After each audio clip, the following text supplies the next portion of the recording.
Welcome students on met tutor channel. आज हम start करेंगे अपनी जो प्रश्नावली 12.8 है।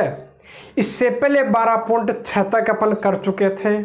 उसके बाद मैंने एक सिलेबस का जो अपना नया जो सिलेबस आया है बोर्ड एग्जाम के लिए, तो वो मैंने अपलोड कर दिया था। उसके बाद 2-3 दिन का अपना गैप लगा। अब आज से अपन स्टार्ट कर लेते हैं रेगुलर, और अब जो क्लासें चलेगी रेगुलरली चलेगी और सिलेबस के अकॉर्डिंग चलेगी। सिलेबस में क्या क्या आने वाला है वही अपन पढ़ने वाले हैं। इससे पहले अपन ने कंप्लीट जो बुक है वो सोल्व किया है, तो वो आ गई होगी आपको, अच्छी बात है। लेकिन हमें फोकस केवल अब उन्हीं पॉइंट्स पर करना है, उन्हीं एक्सरसाइज पर करना है जो अपने बोर्ड एग्जाम में आने वाली है। बाकी प्रश्नावली 12.6 तक मैंने कंप्लीट ही बुक सोल्व करवा दी है। अब को थोड़ा बहुत बचा है तो वो भी अपन सोल्व कर लेंगे। बीच में प्रश्नावली 10 है। इसके बाद जो प्रश्नावली 10 अपने सिलेबस में आने वाली है, केवल वही वीडियो में अपलोड करूंगा, प्रश्नावली 10.3 का। उसके बाद प्रश्नावली 13 से रेगुलर अपनी वापस स्टार्ट हो जाएगी। बाकी अब जो वीडियो लेक्चर रहेंगे वो रेगुलरली ही अपलोड होते रहेंगे। बीच में थोड़ा सा 2-4 दिन का गैप लगा, कोई बात नहीं, अच्छी बात है। उनमें आपने जो सिलेबस मैंने बताया था उसको आपने अच्छे से देखा होगा, क्योंकि गैप इसीलिए लगाया क्योंकि बीच में अपने को ये भी पता होना चाहिए कि क्या क्या अपने को बोर्ड के लिए पढ़ना है और कौन कौन से टॉपिक छोड़ने हैं। वो आप एक बार अच्छे से स्टडी कर लीजिए। उसके बाद अपन 12.8 पर आते हैं। देखो, इससे पहले अपन ने 12.6 तक जो प्रश्नावलियां थी वो हल कर ली थी। अब अपन करते 12.7 मैंने छोड़ दी क्योंकि वो अपने सिलेबस में नहीं है।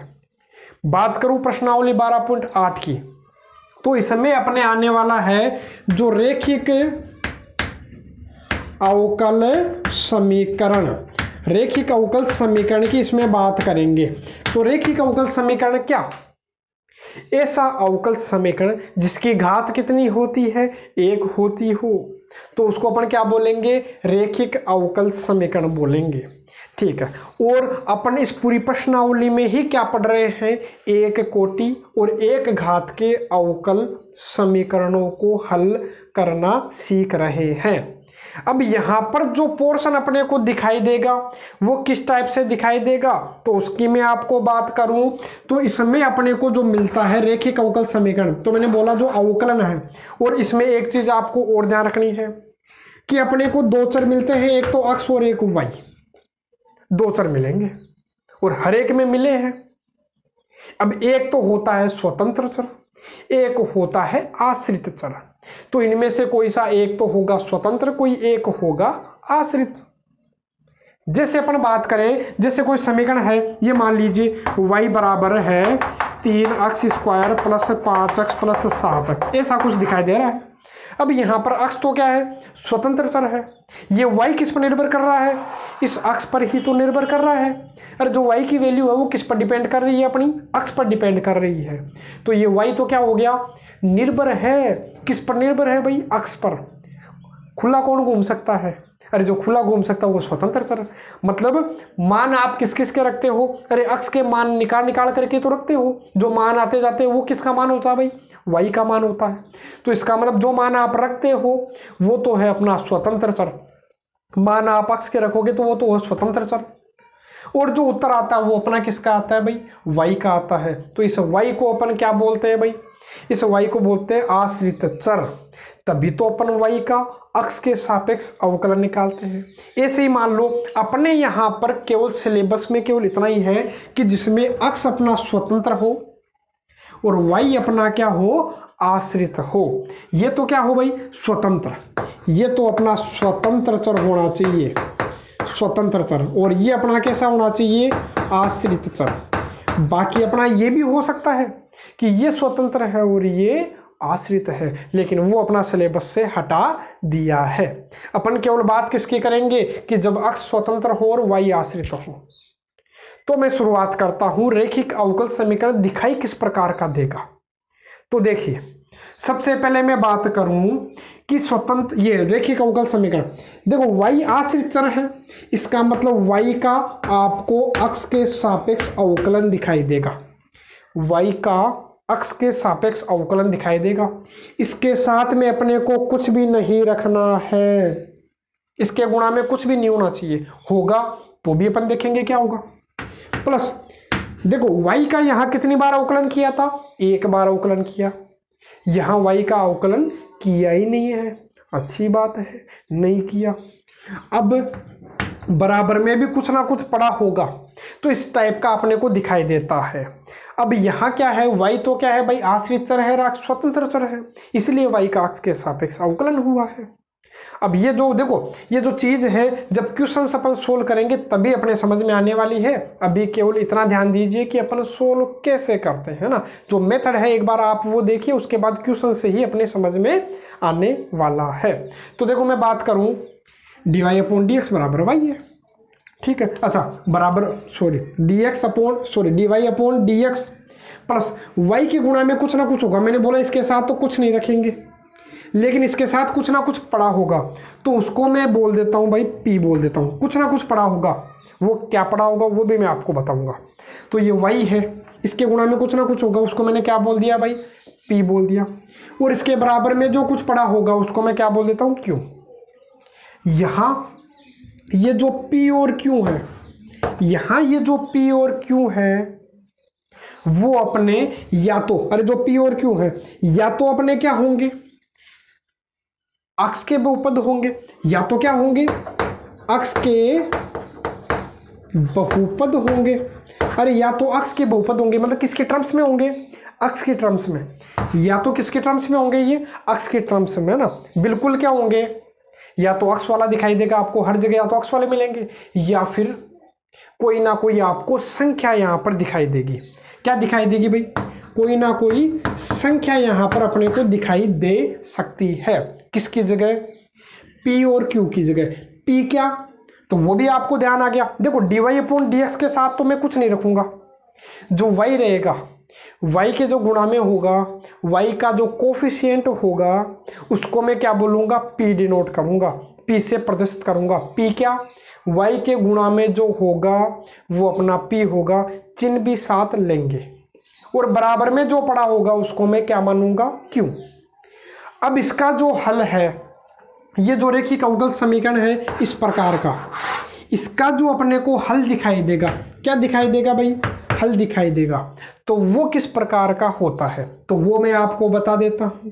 तो इसका फॉर्मूला आपको ध्यान रखना है, y गुणा IF, क्या भाई, y गुणा IF, याद रखिएगा, ये अपना इसका सोल्व करने का फॉर्मूला है कि जब भी इस टाइप का क्वेश्चन अपने को मिलेगा तो इसका फॉर्मूला ये होता है, y गुणा IF बराबर समाकलन q गुणा IF, q गुणा IF, और जो समाकलन होगा वो किसी न किसी के सापेक्ष तो होगा ना, तो यहाँ देखो अवकलन x के सापेक्ष है तो समाकलन भी x के सापेक्ष होगा, और प्लस c, ये अपना क्या हो गया, इस अवकल समीकरण का हल हो गया। तो ये अपने को याद रखना, y गुणा IF बराबर q, देखो q अपने को दिख रहा है, ये रहा q, और dx प्लस c। हाँ अब ये IF क्या है, इंटीग्रेशन फैक्टर है, समाकलन गुणांक है। अब ये कैसे अपन निकालते हैं तो उसकी मैं बात करूं। देखो IF कैसे निकालोगे, ये जो IF है अब आपको क्या करना है, IF पहले ही निकाल के रख लेना है। तो देखो पहले आप निकालोगे किसका मान भाई, IF का मान, क्योंकि अपने को अब ध्यान आ गया, क्योंकि फॉर्मूले में अपने क्या काम आने वाला है भाई, IF काम आने वाला है, इसलिए आप IF को पहले ही निकाल लीजिएगा, क्योंकि अब अपने को पता चल गया है। तो IF कैसे निकालोगे, तो इसका भी फॉर्मूला आपको याद रखना है, इसको बोलते हैं समाकल गुणांक, इंटीग्रेशन फैक्टर। कैसे निकालोगे, तो इसका फॉर्मूला होता है e की पावर p dx, क्या होता है, e की घात समाकलन p dx। जब क्वेश्चंस करेंगे तभी अपने समझ में आने वाला है, ऐसे समझ में नहीं आता है। अभी तो एक बार आप याद कीजिए, क्योंकि बेसिक बताना जरूरी है, क्योंकि डायरेक्ट में क्वेश्चन नहीं बता सकता, इसलिए अपने को एक बार ये पता होना चाहिए। देखो क्या किया मैंने, यहाँ मैंने बोला कि कोई भी अपने को रेखिक अवकल समीकरण इस टाइप से दिखाई देगा, किस टाइप से, dy upon dx plus py बराबर q, मतलब y का अक्ष के सापेक्ष अवकलन हो रखा है, यहाँ अकेला y है, देखो जो ऊपर है वो यहाँ है। अब y के जो गुणा में उसको मैंने क्या बोला है p, और बराबर में जो पड़ा रहेगा वो q है। अब ये p और q है, या तो अक्ष के बहुपद होंगे, मतलब किसके टर्म्स में होंगे, अक्ष के टर्म्स में होंगे, अक्ष जैसा आपको दिखाई देगा ना, अक्ष स्क्वायर हो सकता है, अक्ष स्क्वायर प्लस 3 हो सकता है, कुछ भी हो सकता है, मतलब अक्ष के बहुपद होंगे। और या फिर क्या हो सकती है, संख्या हो सकती है, मतलब अक्ष दिखाई नहीं दे, हाँ हो सकता है संख्या हो, कुछ भी हो सकता है। तो इसका जो हल है वो इस तरीके से याद रखना आपने को, y गुणा आई एफ बराबर समाकलन q गुणा I F d x plus c. यहाँ जो मैंने बोला आई एफ निकालते कैसे हैं, तो आई एफ निकालने का भी मैंने आपको फॉर्मूला बता दिया, इंटीग्रेशन फैक्टर समाकलन गुणांक ई की घात पी डी एक्स। अब पी आपको पता ही है, पी जो है वो y का गुणांक है। देखो क्वेश्चन से मैं समझाता हूँ, क्वेश्चन से ही अपने समझ में आने वाला है। तो क्वेश्चन अपने पास में है, जो प्रश्नावली है 12.8, इसका पहला ही क्वेश्चन लिख रहा हूँ। हाँ हो सकता है संख्या अलग हो, लेकिन आपको समझ में आ जाएगा। dy upon D x plus 2y बराबर 4x, इस प्रकार का अपने को क्वेश्चन दिया हुआ है। अब इसका अपने को हल ज्ञात करना है, अवकल समीकरण का हल ज्ञात करना है। तो कैसे ज्ञात करें, तो देखो आपको पहले तो ये बताइए कि क्या ये फॉर्म दिखाई दे रही है, क्या बिल्कुल दिखाई दे रही होगी। देखो dy अपॉन डी एक्स बिल्कुल है, dy अपॉन डी एक्स। अकेला y का टर्म है क्या, बिल्कुल है। अब y के जो गुणा में होगा, मैंने आपको बोला है कि ये जो मान है वो किसका मान हो गया भाई, ये मान हो गया p का। y के गुणा में जो भी होगा वो p होगा। और एक चीज मैंने और बता दी, dy अपॉन डी एक्स के साथ कुछ नहीं होना चाहिए, तो यहाँ भी कुछ नहीं है। अब होगा तो क्या करेंगे, तो अगले प्रश्न में वो भी आ जाएगा। तो पहले एक बार इसको तो देखो, अचानक से हार्ड थोड़ी मिलेगा, तो एक बार स्टेप बाय स्टेप अपन चल रहे हैं प्रश्न नंबर 1 से, है ना। तो dy अपॉन डी एक्स के साथ कुछ नहीं होना चाहिए, कुछ नहीं होना चाहिए और कुछ नहीं है, ठीक है। अब y के जो गुणा में होगा उसको मैंने क्या बोल दिया भाई, p बोल दिया, p बोल दिया। और जो इधर जो बराबर में पड़ा होगा वो क्या है भाई, q है। अब मैंने बोला था कि जो p और q है या तो किसके पद है, अक्ष के पद है, या हो सकता है केवल किसका मान हो, केवल क्या हो, संख्या हो, ऐसा भी तो हो सकता है। तो अब देखो इसका सॉल्यूशन कैसे करेंगे। अब यहाँ कोई प्रॉब्लम थोड़ी है, नहीं है, कोई प्रॉब्लम नहीं है। देखो p का मान है, केवल संख्या है, हो सकता है। केवल किसके है भाई, अक्ष के पद है, हो सकता है। तो इसका सॉल्यूशन निकालने के लिए ये सॉल्यूशन होता है। इसमें देखो किसकी जरूरत पड़ेगी भाई, आई एफ की। तो मैं आई एफ पहले ही निकाल लेता हूँ। तो मैं देखो आई एफ निकालता हूँ, इंटीग्रेशन फैक्टर समाकल गुणांक। तो कैसे निकालोगे, मैंने फॉर्मूला आपको बता दिया, ई की घात पी डी एक्स। तो देखो निकालता हूँ मैं, ई की घात पी का मान रख देता हूँ। देखो पी का मान रखूंगा कितना है भाई, 2, और क्या है डी एक्स। तो ये लो ई की घात। अब 2 का समाकलन करोगे एक्स के सापेक्ष, तो नवी प्रश्नावली पूरी पढ़ रखी है आपने। तो 2 का समाकलन कितना हो जाएगा भाई, 2x। ये हो गया, ये किसका मान आ गया भाई, अपना आई एफ का मान आ गया। बस इसी प्रकार से हल करते हैं, कोई ज़्यादा लंबा चौड़ा काम नहीं है। 1-2 प्रश्न समझ लोगे तो आगे तो आप फटाफट करने लगोगे, क्योंकि फॉर्मूला ही तो काम में आएगा। फॉर्मूला याद करना है, काम हो गया।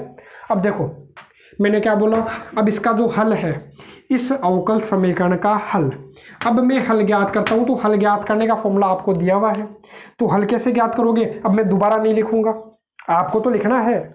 मैं क्या करूँ, यहाँ लिखा हुआ तो डायरेक्ट लिख देता हूँ, क्योंकि मेरे को तो नंबर लेना नहीं है एग्जाम में, आपको ही लेना है। मैं तो केवल डायरेक्ट समझाने का काम कर रहा हूँ, तो यहाँ लिख देता हूँ, क्योंकि जगह की भी थोड़ी सी कमी है। तो देखो y गुणा आई एफ का मान आपको दिख रहा है।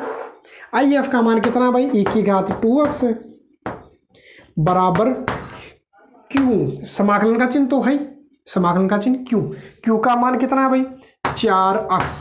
कितना है भाई, 4x। इस 4 को मैं कहाँ ले सकता था भाई, बाहर भी ले सकता था, क्यों, कांस्टेंट है।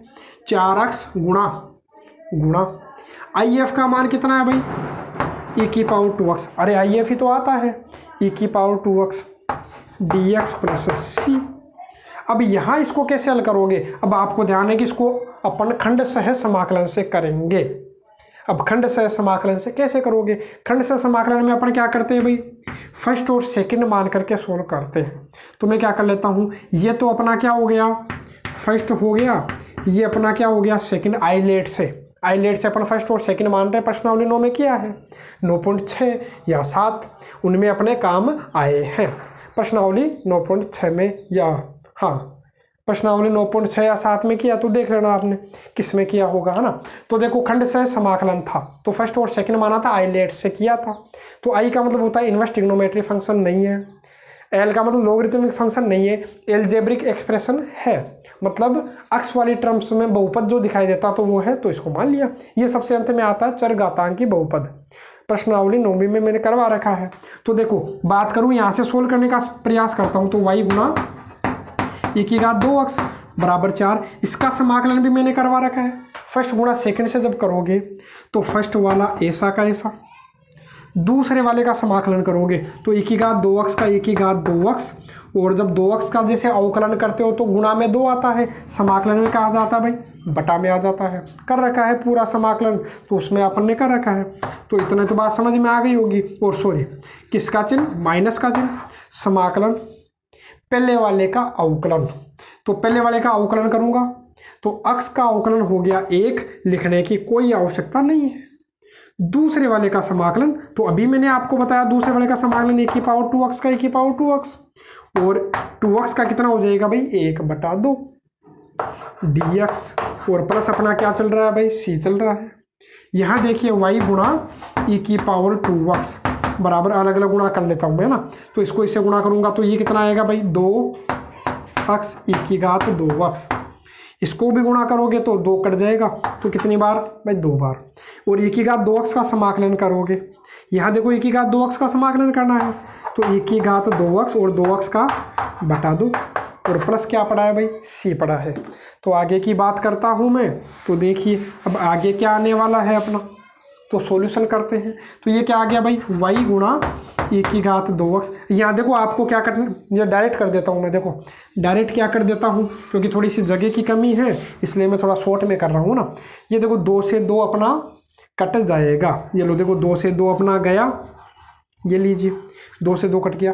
अब मैं सब में किसका भाग दे लेता हूँ, मेरे को दिख रहा है e की घात 2x का, तो मैं यही काम कर लेता हूँ, ये e की घात 2x का मैं सभी में भाग दे लेता हूँ, e की घात 2x का भाग दे लिया, तो भाग दिया तो कटा, केवल क्या आया y, ये भी कटा, केवल क्या आ गया भाई 2x, और माइनस का चिन्ह, ये कटा, कितना आ गया भाई 1, और बराबर सॉरी किसका चिन्ह है प्लस c, और इसको ऊपर ले जाओ तो e की घात क्या हो जाएगी भाई -2x।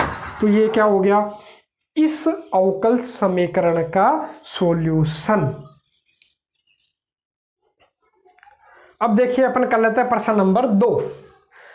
अब प्रश्न नंबर 2 में क्या है, मैंने आपको बोला था dy/dx के गुणा में कुछ नहीं होना चाहिए, लेकिन आ गया तो आ गया, तो आपको क्या करना है, तो इसका भाग दे लेना है पूरे ही समीकरण में। तो भाग दोगे किसका भाई कोस स्क्वायर अक्ष का, ये लीजिए कोस स्क्वायर अक्ष का भाग दे लीजिएगा।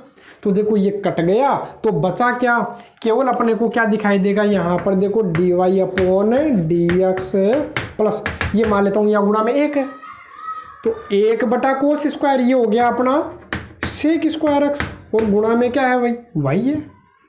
जब इसको सोल्व करोगे तो इसको सोल्व करने पर आपको क्या मिलने वाला है, तो इसके गुणा में मैं क्या मान लेता हूँ भाई 1 मान लेता हूँ, क्या मान लेता हूँ मैं 1, तो ये क्या हो गया अपना 10x गुणा 1/कोस स्क्वायर हो गया अपना सेक स्क्वायर अक्ष। ये लीजिए अब अपना रेखिक अवकल समीकरण के रूप में प्रदर्शित हो गया। चाहे चेक कीजिए dy/dx बिल्कुल है, y है। अब जो बचे, ये जो बचा ये अपना क्या हो गया भाई, किसका मान हो गया, ये तो हो गया अपना p का, अरे जो y के जो गुणा में होता वो होता है अपना p, चिन्ह भी साथ आ गया, प्लस है तो कोई दिक्कत ही नहीं है।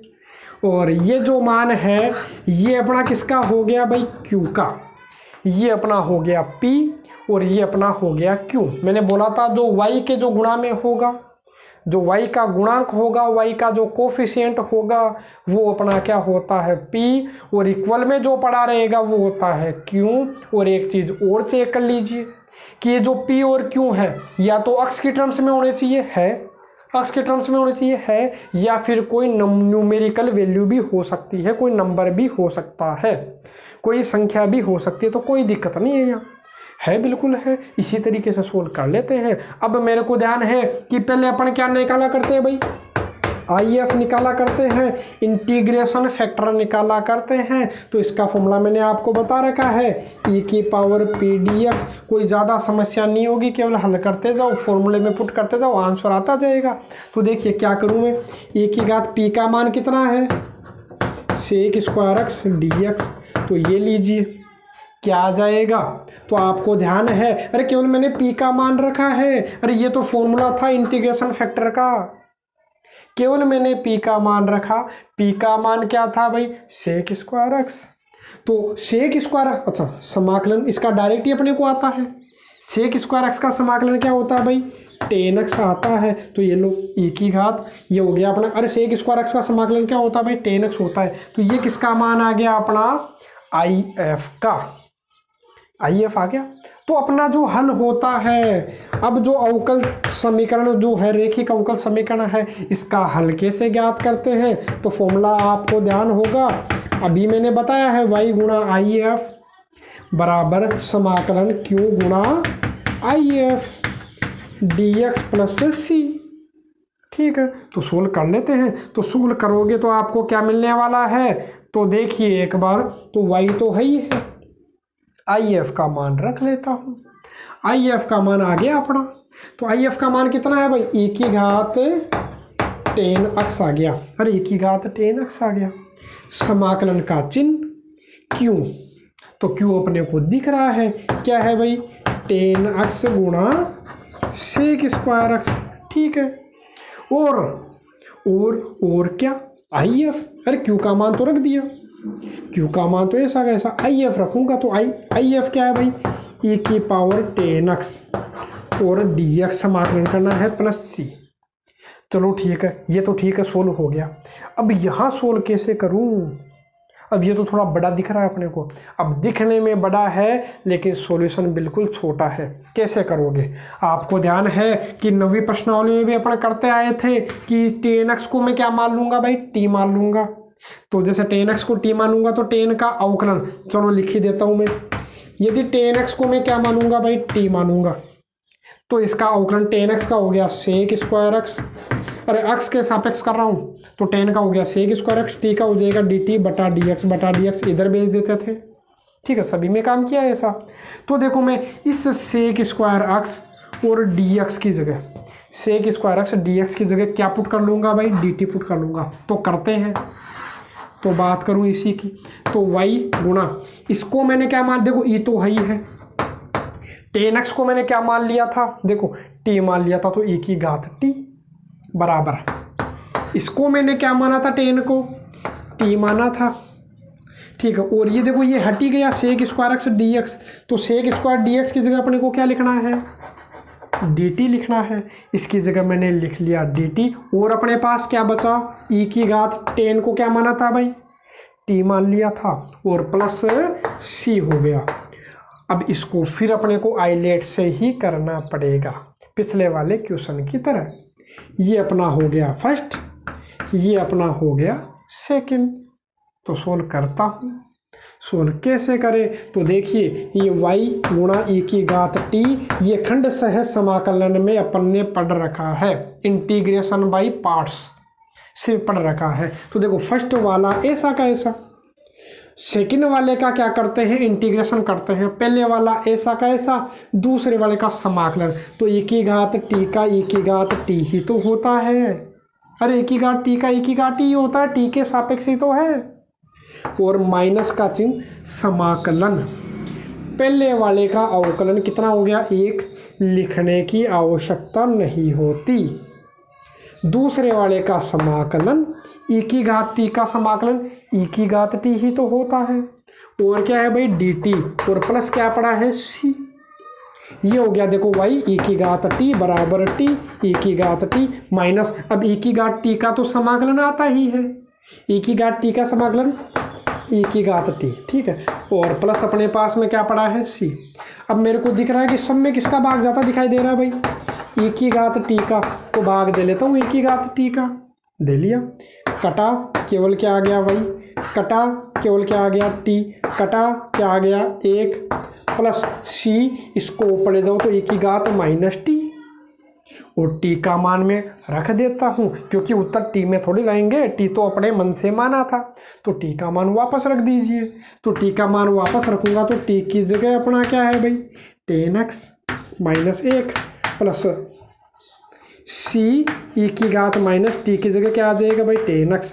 तो ये अपना क्या हो गया इस अवकल समीकरण का हल।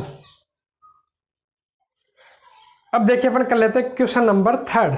प्रश्न नंबर 3 इस प्रकार से दे रखा है, तो क्या करेंगे, तो मैंने आपको मेथड बताया ही है कि जो dy अपॉन dx है इसके साथ में कुछ भी नहीं होना चाहिए, तो कुछ भी नहीं होना चाहिए तो मैं इसी का भाग दे लेता हूँ। पहला काम तो यही करेंगे कि मैं इसी का भाग दे लूँगा, ये लीजिए, तो 1 प्लस एक्स स्क्वायर का भाग दे लेता हूँ सभी में, तो ये तो कट गया, बचा क्या वो लिख लेता हूँ। तो अपने पास बचा क्या भाई dy upon dx plus 2x बटा 1 प्लस एक्स स्क्वायर, और क्या है भाई y है, बराबर 4x square upon 1 plus x square, यही है अपने पास। अब देखो ये dy अपॉन dx ठीक है, और फिर होता है y के जो गुणा में होता है, y के जो गुणा में होता है तो उसको अपन क्या बोला करते हैं p, और जो बराबर में जो होगा उसको अपन क्या बोला करते हैं q। तो अपने पास मान आ गया p का और q का, ये तो अपना p है और ये अपना q है, तो अच्छी बात है p भी आ गया q भी आ गया, और जो p और q है वो या तो x के टर्म्स में तो है या फिर ओनली संख्यात्मक मान में होने चाहिए, तो संख्यात्मक मान नहीं है कोई बात नहीं, x के टर्म्स में तो है ही। अरे किसके पद में होने चाहिए, x के बहुपद होने चाहिए, तो x के बहुपद है बिल्कुल है। तो यहाँ अपन सोल्व करें, तो सोल्व करोगे तो पहले आपको ध्यान में क्या निकालना पड़ेगा IF, इसके बिना तो सॉल्यूशन अधूरा है। तो देखो IF में निकालता हूँ, तो कैसे निकालोगे, तो फॉर्मूला आपको ध्यान में है e की पावर समाकलन p dx, तो ये अपन निकालते हैं e की पावर p dx, तो p का मान मैं रख लेता हूँ, p का मान कितना, तो p का मान है 2x बटा 1 प्लस एक्स स्क्वायर और dx। तो इसका सॉल्यूशन कैसे करोगे, इसका अपने को क्या करना है भाई समाकलन करना है, अरे इस p का क्या करना है समाकलन तो करना है x के सापेक्ष, और बस है किसकी घात में e की घात में, तो अपना क्या पड़ा रहेगा e तो चलता रहेगा। ठीक है, तो मैं करूँ इसका समाकलन करूं तो कैसे करूंगा, तो आपको ध्यान है कि नीचे वाले को यदि मैं क्या मान लेता हूं t मान लेता हूं, तो अवकलन करो x के सापेक्ष, तो 1 का तो हो गया 0, एक्स स्क्वायर का हो जाएगा 2x, और t का करोगे तो dt बटा dx इधर भेज दो। तो इस 2x dx की जगह ये तो अपना IF चल रहा है, तो e की घात इस 2x dx की जगह मैं क्या रख दूंगा भाई dt, इस 2x dx की जगह, तो 2x dx की जगह मैंने dt रख दिया, और 1 बटा नीचे वाले को मैंने क्या मान लिया भाई t। और ये जो प्रश्नावली है जब तक आप प्रश्नावली नो नहीं पढ़ोगे तब तक समझ में नहीं आने वाली है, क्योंकि पूरी ही उसी पर डिपेंड है, उसके बिना 1% भी आगे बढ़ना संभव नहीं है। तो पहले वो जरूर देख लीजिएगा जिन्होंने नहीं देखा है।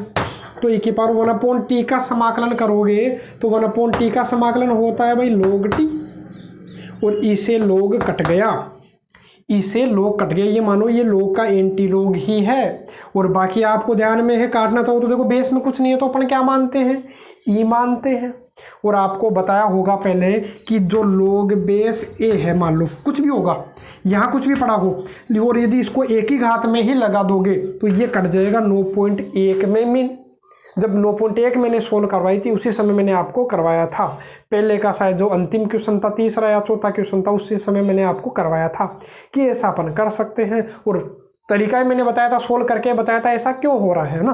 तो ये आपस में कट जाते हैं, बस ऐसे काटना नहीं है कि ऐसे कट गए है ना, तो बस आप तो ये मानो कि कट गया है ना। तो कितना आ गया भाई टी आ गया, अरे ये log था तो log का एंटी log ही तो हो गया, e की घात में log आ गया, इसका मतलब इसे log कट जाएगा, ठीक है। वो रहेगा क्या, अरे रह गया क्या, टी का टी ही रह गया।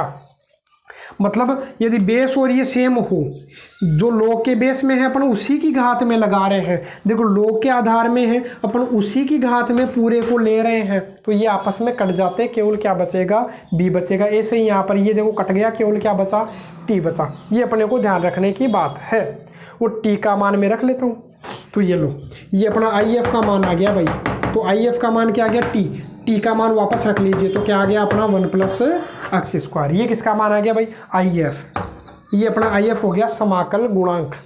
ठीक है, अब बात करूं मैं आगे सॉल्यूशन की। तो हल आपको ध्यान है कि हल का फॉर्मूला क्या होता है, बार बार लिख रहा हूं मैं, I गुणा IF याद कर लीजिएगा, और Q गुणा IF और dx प्लस c। तो सॉल्व कर लेते हैं। y IF का मान आ गया, IF का मान कितना आ गया, 1 plus x square, 1 plus x square. Q का मान ये रहा, Q क्या है भाई, 4x स्क्वायर बटा 1 प्लस x स्क्वायर। और IF, अरे Q का मान रख लिया, अब IF रखूंगा तो IF दिख रहा है अपने को, क्या है भाई, 1 plus x square dx plus c। तो ये कटता हुआ दिखाई दिया तो काट लिया। तो देखो y गुणा 1 प्लस x स्क्वायर बराबर 4, तो अपना कांस्टेंट है, 4 तो कांस्टेंट है। इसका जब समाकलन करोगे तो x स्क्वायर का हो जाएगा x क्यूब बटा 3, और x की घात n का x की घात n प्लस 1 बटा n प्लस 1। ठीक है, बिल्कुल ईजी सा है। समाकलन किया x के सापेक्ष और प्लस का क्या पड़ा है भाई, c। तो ये इसका क्या हो गया, आंसर। यदि आप इसको आगे करना चाहते हो तो आप आगे भी इसको सोल्व कर सकते हो। कैसे, यदि पूरा आप y के बराबर में लेना चाहो तो ये कहाँ आ जाएगा भाई, बटा में आ जाएगा। कहाँ आ जाएगा भाई, बटा में आ जाएगा। तो इस प्रकार से भी आप सोल्व कर सकते हो। बाकी इतना भी बिल्कुल सही है। बाकी लगभग प्रश्नों में ये क्या करता है, इस प्रश्नावली में पूरा का पूरा किसके बराबर ले रहा है भाई, y के बराबर ले रहा है। पूरा का पूरा किसके बराबर लेता है, y के बराबर में तो जो गुणा में होता है उसको क्या कर देता है, भाग में भेज देता। नहीं भेजोगे तो भी चलेगा। तो ये अपना इसका क्या हो गया, आंसर। बाकी आप आगे के जो क्वेश्चंस है सोल्व करने का प्रयास कीजिए, यदि हो जाते हैं तो अच्छी बात है। बाकी मैं नेक्स्ट वीडियो लेक्चर में उनको करवा दूंगा, और इसके जो एग्जाम्पल्स हैं उनको भी आप सोल्व करने का प्रयास कीजिएगा। बाकी आज के लिए केवल इतना ही।